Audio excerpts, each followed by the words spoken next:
Mr. Ramjad Hossain in respecting their guard of honor.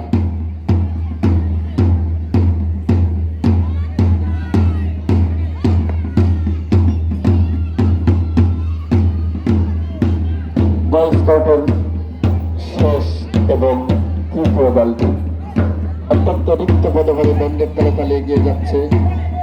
সম্মানিত অতিথি আপ্যায়ন মঞ্চের দিকে অতিথি আপ্যায়ন মঞ্চে সুন্দরভাবে দাঁড়িয়ে রয়েছেন আমাদের আমন্ত্রিত অতিথিবৃন্দ, সম্মানিত প্রধান শিক্ষক ও প্রধান বিচারক। They are showing their salutation to the baby lounge with a respectable guard of honor, and the honorable special guest of today's ceremony in respecting their guard of honor with due respect. এবং leaflet সহ signboard সহ আরেকটি group দল by স্মৃতি করবেন। আরেকটি দল সাদা ক্যাপ সাদা শার্ট কালো প্যান্ট পরে সুসজ্জিত ঋতুরাজ বসন্তের সুন্দর একটি ব্রাইট মর্নিং, সুন্দর সকালে